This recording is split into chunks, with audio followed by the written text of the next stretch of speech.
சம்பூரில் அமைக்கப்படவுள்ள இந்திய காற்றாலை மின் திட்டம் விரைவில் அமைச்சரவை ஒப்புதல் என்பதாக இந்த தகவலை காணலாம். இந்தியாவின் என்டிபிசி என்ற தேசிய வெப்ப மின்சார கூட்டுத்தாபனத்தால் முன்னெடுக்க முன்மொழியப்பட்ட 135 மெகாவாட் சம்பூர் சூரிய மின் நிலைய மின்சார உற்பத்தி தொடர்பில் அமைச்சரவையின் ஒப்புதல் பெறப்படவிருக்கிறது.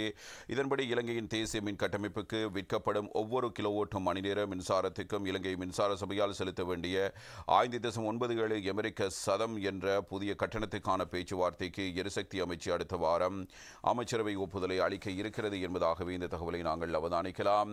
இதே நேரத்தில் முன்னதாக ஒரு கிலோவாட் மணிக்கு சுமார் 7 அமெரிக்க சதங்கள் என்ற அளவில் பேச்சுவார்த்தைகள் ஆரம்பிக்கப்பட்டன. எனினும் இப்போது அது 5.97 அமெரிக்க சதங்களாக குறைக்கப்பட்டுள்ளதாக எரிசக்தி அமைச்சகத்தின் செயலாளர் உதயங்க ஹேமபால கூறியிருக்கிறது. இதேவேளை மன்னார் மற்றும் பூநகரில் அமைக்கப்படவுள்ள இந்திய அதானி திட்டங்களுக்கும் இலங்கை அரசாங்கம் கடந்த ஆண்டு மே மாதம் அமைச்சரவையால் அங்கீகரிக்கப்பட்ட கட்டடத்தில் திருத்தங்களை கோரி வருகிறது.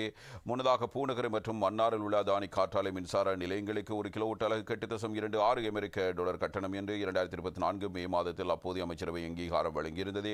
எனினும் அந்த முடிவை தற்போதைய அரசாங்கம் ரத்து செய்வதாக கடந்த மாதம் சட்டமா அதிபர் உயர்நீதிமன்றத்துக்கு அறிவித்திருந்தார். இந்த நிலையில் அதானி திட்டங்களுக்கும் ஒரு கிலோவாட் மணி நேர மின்சாரத்துக்கு 5 அமெரிக்க சதங்கள் என்ற வீதத்தை அரசாங்கம் பரிசீலித்து வருவதாக தெரிவிக்கப்படுகிறது என்பதாக இந்த தகவலின் மூலம் நாங்கள் அவதானிக்கலாம்.